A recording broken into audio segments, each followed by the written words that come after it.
자, 여러분 안녕하세요. 네, 여러분 취업 인생의 터닝포인터 강사 문근영입니다. 자, 오늘도 여기 삼성 현직자분을 모셨습니다. 참고로 삼성전자시고요. 이분은 삼성전자랑 그 다음에 SK 하이닉스를 동시에 합격하신 제가 가르친 합격자, 현직자입니다. 아주 어렵게 모셨어요. 자, 제가 첫 번째는 지금 어떤 방식으로 이제 실제 에세이를 쓰셨고 어떤 포인트 때문에 내가 잘 합격을 했는지 그 모든 노하우를 실제로 알려주셨어요. 그래서 그거 아직 안 보신 분들은 여기 빨리 화면 우측 상단 가셔가지고 링크 타고 가셔서 빨리 그거 먼저 보고 오세요. 그 에세이를 합격을 하셔야만 여러분들이 지사 시험을 보실 수 있기 때문에 지금 빨리 가셔서 그거 보시고요. 지사를 뭐 준비를 하셨을 때 어떻게 준비를 했을까요? 저는 지사를 준비했을 때 일단 한 3, 4개월 정도 준비 기간을 가졌었고요. 3, 4개월 정도 준비 기간을 가지면서 이제 시중에 나와 있는 모든 문제지를 다 풀어봤어요. 정말 다 풀어봤습니다. 그 모든 문제를 풀어보면서 이제 유형을 알고 그리고 오답노트 정리를 꼭 하시는 게 좋고요. 그리고 오답노트를 보면서 이제 틀린 것들은 어떤 것이 있고 항상 틀린 거는 계속 틀리더라고요. 뭐 특히 수리 같은 경우에서는 거의 틀린 것만 틀리니까 꼭 그 부분 오답노트 정리해가지고 매번 보시면서 다시 안 틀릴 수 있도록 준비하시는 게 꼭 꾸준히 이것도 또한 꾸준히 준비하시는 게 좋습니다. 여러분들도 뭐 사트 어느 정도 준비하시는지 모르겠는데 제가 실제 컨설팅 할 때도 삼성을 가고 싶어 하시는 분이 있는데 실제 지사에 관해서 이 준비하는 기간 자체가 그렇게 길지 않은 분들이 좀 상당수가 있었거든요. 근데 진짜 내가 가고 싶다라고 하면 여기 이제 얘기해 주셨죠. 시중에 있는 모든 문제집을 다 풀어봤다. 여러분들 그 정도는 되셔야 됩니다. 그래야 뭐 S전자 가장 가고 싶어 하는 기업 거기 갈 수 있으니까. 자, 그러면 실제 이제 지사를 이제 문제 같은 것을 풀 때 좀 효과적으로 이제 학생들한테 좀 알려줄 수 있는 그런 팁 같은 게 좀 있을까요? 네, 팁이라고 하면 언어 논리가 1교시에 보는데요. 언어 논리 같은 경우는 일단 제가 가장 힘들었던 거는 그 비문학 지문 같은 경우에는 진짜 잘 안 읽혀요. 물론 저도 이제 막 책을 막 사설 같은 걸 보면서 또 시사상식도 준비하면서 이제 많은 비문학을 봤는데 이게 만약에 제가 좀 관심이 있는 뭐 컴퓨터나 뭐 이런 기계 쪽이면 잘 읽히는데 정말 뭐 의학이나 이런 쪽이면 정말 안 읽히거든요. 그래서 그런 것들을 최대한 많이 접해보려면 가장 추천드리는 건 신문 사설을 읽어보는 걸 추천드립니다. 하루에 한 번씩 나오기 때문에 그거를 매일매일 지금부터라도 읽어보시면 나중에 이제 언어 논리 보실 때 많은 도움이 될 거라고 생각합니다. 예. 실제 그러면은 뭐 신문 사설뿐만 아니라 뭐 책 같은 것도 많이 굉장히 도움이 되겠네요. 물론이죠. 책 많이 읽는 것도 도움이 많이 되죠. 여러분 언어 준비하시는 분들 참고해 주시면 될 것 같고요. 그럼 실제 수리 같은 경우는 어떻게 할까요? 수리 같은 경우는 일단 오답노트로 통해서 틀린 문제 풀어보는 게 가장 중요하고, 그리고 통계 쪽 문제가 나오게 되면 숫자가 되게 이상하게 많이 나와요. 뭐 숫자가 만약에 5자리면 절대로 100자리, 10자리 이런 식으로 떨어지게 0이 안 나오거든요. 무조건 꼭 숫자가 1, 뭐 12,542 뭐 이런 식으로 나와요. 그렇게 될 경우에는 최대한 여러분들이 가까운 쪽의 숫자로, 만약에 1500이면 이제 1523이면 1500으로 바꿔서 계산을 한다든지 여러분들만의 방식이 분명히 있을 거예요. 저는 저만의 방식을 찾아서 되게 쉽고 빠르게 풀었었거든요.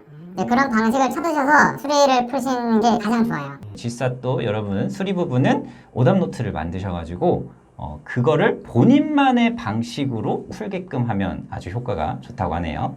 자, 그럼 그 다음에 추리 부분은 어떤 식으로 해야 될까요? 추리 같은 경우는 정말 많은 유형이 있어요. 그렇기 때문에 어떤 유형을 공부해라 이렇게 한 가지로 찝어드릴 수가 없고, 저는 진짜 많은 문제지를 풀어보면서 대부분의 그 영역을 다 봤기 때문에 좀 추리를 볼 때는 생각보다 쉬웠던 것 같아요. 많은 문제를 풀어보는 게 진짜 중요합니다, 추리는. 생각에도 아마 그럴 것 같아요. 저도 이제 과거에 뭐 이 지사에 관한 부분을 실제로 풀어보긴 했는데 추리 부분은 정말로 이게 케이스가 너무 다양하다 보니까 실제로 여러분들이 이 케이스를 좀 여러분들 걸로 만들기 위해서는 좀 많이 풀어보시는 게 확실히 좀 도움이 되시지 않을까 이렇게 생각이 드네요. 자, 그럼 마지막으로 네 번째 과목인 시각적 사고, 이쪽 부분은 어떤 식으로 하면 좀 좋을까요? 시각적 사고는 이제 뭐 그 도형이나 뭐 주사위 뭐 이런 문제들이 많이 나와요. 그럼 실제로 도형 같은 문제가 나오면 한번 잘라보세요. 그 문제집 자르셔도 되니까 한번 푼 다음에 자르셔도 되니까 그 자르신 다음에 그거 실제로 한번 그 도형을 만들어 보세요. 그러면 그 도형이 어떤 도형이 되고 뭐 주사위 같은 경우는 이 뭐 1 뒤에 뭐 어떤 숫자가 있는지 이런 문제가 많이 나오거든요. 그런 문제가 되면 주사위를 실제로 만들어 보신 다음에 1 뒤에 어떤 숫자가 있는지 직접 확인을 하시면 이제 그 문제는 본인 것이 될 거라고 저는 확신합니다. 제가 그랬었거든요. 그러면 이 준비해야 되는 뭐 그런 뭐 이런 게 있을까요? 별도로 뭐 이렇게 좀 유의해야 되거나 아니면 미리 좀 챙겨놔야 되는 것들. 이제 OMR 카드에 컴퓨터 사인펜을 사용해 작성하는 거니까 어떤 회사들마다 다른데 컴퓨터 사인펜을 실제로 그냥 제공하는 회사도 있어요. 그렇지만 그 펜이 손에 안 있거나 아니면 뭐 내 펜을 쓰고 싶다 하시는 분들은 꼭 필기구는 반드시 챙겨가시고 그 토익 시험장에도 여러분들이 뭐 많이 보러 가셨을 때 아시다시피 휴지가 없는 경우가 되게 많아요. 아, 그렇죠. 네. 굉장히 중요하죠. 그렇죠. 네네. 근데 만약 긴장했을 경우에 뭐 배가 아플 수도 있고 그러니까 그런 걸 대비해서 휴지 같은 거는 꼭 개인적으로 챙겨가시는 게 좋을 것 같습니다. 여러분 이게 마치 이거 진짜로 토익 시험 보러 갔을 때 그런 준비 사항하고 약간 비슷하네요. 뭐 그렇죠. 뭐 토익이랑 똑같은 시험이니까. 네. 여러분들 이거 굉장히 중요한 내용입니다. 실제 여러분들이 긴장을 많이 하게 되면 갑작스럽게 뭐 화장실을 가셔야 되는 경우도 있고. 자 그러면 GSAT을 공부를 하실 때 이분들이 좀 미리 알아놓으면 좀 좋을 만한 뭐 그런 또 다른 내용들이 뭐가 있을까요? GSAT 같은 경우는 보통 사람들이 IQ 테스트라고 많이 생각을 해요. 실제로 뭐 주변 사람들이 뭐 한 달 만에 붙었다, 뭐 자기는 공부를 하는데 붙었다, 이런 분들도 있거든요. 네. 물론 그런 분들이 있지만 저는 그런 사람이 아니었거든요. 그래가지고 저 같은 경우는 정말 문제지를 많이 풀어보면서 문제 양으로 승부를 봤어요. 네, 문제 양으로 승부를 봤고, 이렇게 문제를 봤고, 이렇게 문제하면서 한 10건 이상의 문제를 풀다 보니까 다른 회사의 인적성 검사는 거의 다 통과했었거든요. 한 GSAT 공부 이후로 이제 다른 회사들마다 유형이 조금 달라요. 그 달라진 유형 정도만 파악을 하고 가면 거의 다 붙었습니다. 제가 그래서 삼성 붙었고, SK하이닉스 붙었고, 대우건설 붙었고, 현대미포조선 붙었고, 네, 뭐 이런 정도 네다섯 개 정도를 붙었었는데, GSAT 준비한 이후로 인적성을 떨어져 본 적이 없어요. 그러면 이게 실제 뭐 카더라 통신이기는 한데 약간 뭐 GSAT을 준비를 하면 뭐 다른 회사 것도 준비하는데 확실히 좀 어느 정도 도움이 된다라는 것은 어느 정도 일리가 있는 말인가 보네요. 근데 저는 그렇게 생각합니다. 실제로 제가 그렇기 때문에. 네. 예.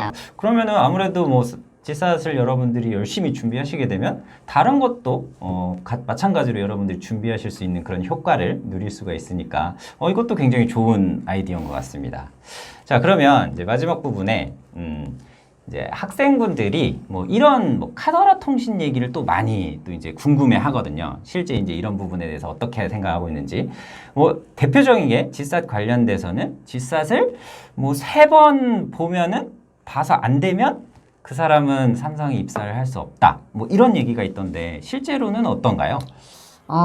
저도 그런 얘기를 많이 들었었고요. 그리고 실제로 지금 제 회사 동기들 중에서 아니면 후배들 중에서 실제로 3번 이상 준비해서 들어왔다는 친구는 제가 알기로는 한 명도 없는 걸로 알고 있어요. 실제로 뭐 인사팀 이런 부분이 아니기 때문에 이게 공식화될 수는 없지만 현재 주변에 봤었을 때 GSAT에 대해서 이 부분에 대해서 뭐 3번 이상씩 시험을 보고 온 사람은 없었다. 그럼 어느 정도는 이것도 일리는 있는 말이다. 뭐 이렇게 생각을 할 수는 있겠네요. 근데 그러고 뭐 3번까지 보시면 안 되죠. 한 번만에 들어오셔야죠. 한 번만에 들어오셔서 꼭 제 후배 되시길 바라겠습니다. 네, 아주 좋은 말씀이시고요. 자, 그리고 한 가지만 더 여쭤보겠습니다. 이 GSAT을 이제 아까 뭐 115분 동안 110문제를 이제 하다 보면은 간혹 시간이 부족해서 모르는 걸 찍거나 아니면 이걸 그냥 더 해야 되나 막 이렇게 막 고민하시는 분들이 많던데 이런 부분에 대해서는 어떻게 생각을 하시나요? 저의 경우에서는 저도 이런 얘기를 많이 듣고 이제 시험을 보러 갔었었는데 여러분 막 틀리면 마이너스고 뭐 놔두면 0점이라고 하는데 0점이면 떨어집니다.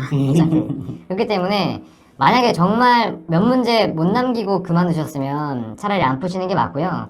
만약에 정말 뭐 한 3분의 1 이상을 못 풀었다. 뭐 그 정도 수준이라면 제가 생각하기에는 차라리 찍어서라도 맞기를 기대하는 걸 더 좋다고 생각합니다. 그리고 3분의 1 정도 못 푸셨으면 공부를 더 하셔야 돼요, 여러분. 그렇죠. 만약에 여러분들 이것도 좀 제가 생각했을 때도 뭐 물론 이거는 삼성이 물론 오피셜한 뭐 그런 내용은 아닙니다.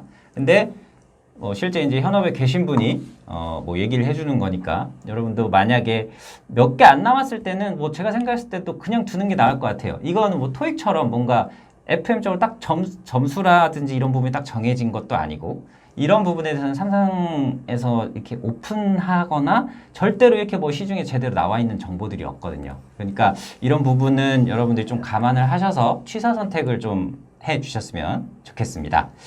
자, 오늘도 제가 이제 좀 긴 시간 동안 아주 귀중한 분을 모셔놓고서 지금 뭐 G샷에 대해서 한번 얘기를 해드렸는데 제가 아무리 컨설팅을 할 때도 이 친구를 제가 컨설팅 해줄 때도 이 G샷 부분에 있어서는 제가 해줄 수 있는 부분이 없어요. 왜? 제가 시험을 대신 봐줄 수는 없잖아요. 그렇기 때문에 이 부분은 실제로 제가 해드릴 수는 없지만 이거를 좀 실제로 이제 합격한 사람이 얘기를 해주는 거니까 아무래도 여러분들 이 친구는 뭐 문제를 많이 이렇게 풀어봤다, 시중에 있는 걸 다 풀어봤다 이렇게 얘기했잖아요. 여러분들도 최대한 많은 케이스를 이렇게 풀어보시면 아무래도 좀 실제 도움이 많이 되시지 않을까 오늘 이렇게 생각을 하고요. 오늘은 이제 G샷 관련된 부분은 여기에서 마치도록 하겠습니다. 그리고 하나가 더 남았어요. 여러분들 이제 실제 G샷까지 통과를 하시면 이제 진짜 면접이라는 과정이 남아있죠. 네, 면접은 다음 편에 이어서 여러분들한테 얘기를 해드리도록 하겠습니다. 여러분, 취업 인생의 터닝 포인터 강사 문근영이었습니다. 고맙습니다.